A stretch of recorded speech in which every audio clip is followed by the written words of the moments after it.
সব জল্পনার অবসান। ত্রয়োদশ জাতীয় সংসদ নির্বাচনের জন্য 232 আসনে মনোনীত প্রার্থীর নাম ঘোষণা করেছে বিএনপি। এর মধ্যে সিলেট বিভাগের 4 জেলার 19টি সংসদীয় আসনের মধ্যে 14টিতে প্রার্থী ঘোষণা করেছে দলটি। এসব প্রার্থীর মধ্যে যুক্তরাজ্য বিএনপির সভাপতি ও সাধারণ সম্পাদক সহ 3 জন প্রবাসী আছেন। বিএনপির একটি সূত্র বলছে, সিলেট 3 আসনে মনোনয়নপ্রাপ্ত এম এ মালিক যুক্তরাজ্য বিএনপির সভাপতি ও বিএনপি চেয়ারপারসনের উপদেষ্টা এবং সুনামগঞ্জ 3 আসনে মনোনয়নপ্রাপ্ত মোহাম্মদ কয়সর আহমেদ যুক্তরাজ্য বিএনপির সাধারণ সম্পাদক। তারা বিএনপির ভারপ্রাপ্ত চেয়ারম্যান তারেক রহমানের ঘনিষ্ঠজন হিসেবে পরিচিত। গেল বছরের 5 আগস্ট শেখ হাসিনা সরকারের পতনের পর তারা দেশে ফিরে স্থানীয় রাজনীতিতে তৎপর হন। যুক্তরাজ্য প্রবাসী এম এ মালিক দীর্ঘ 19 বছর পর গেল 17 অক্টোবর দেশে আসেন।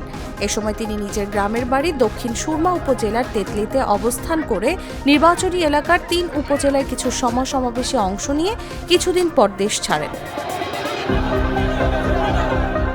মৌলভীবাজার 2 আসনে মনোনয়নপ্রাপ্ত শওকত হোসেন যুক্তরাষ্ট্র প্রবাসী।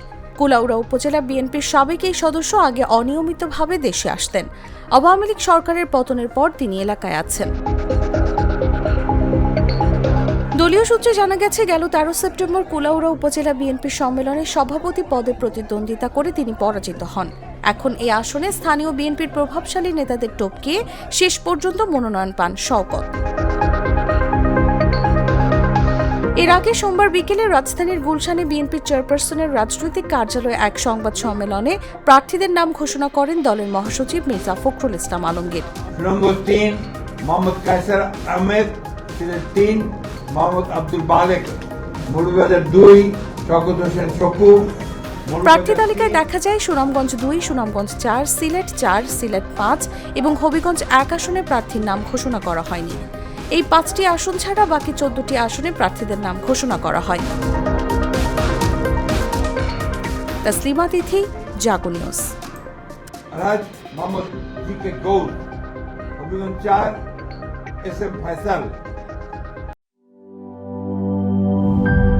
নাটা জেলি আর পানীয়র এক অসম কম্বিনেশন ড্রিঙ্কো।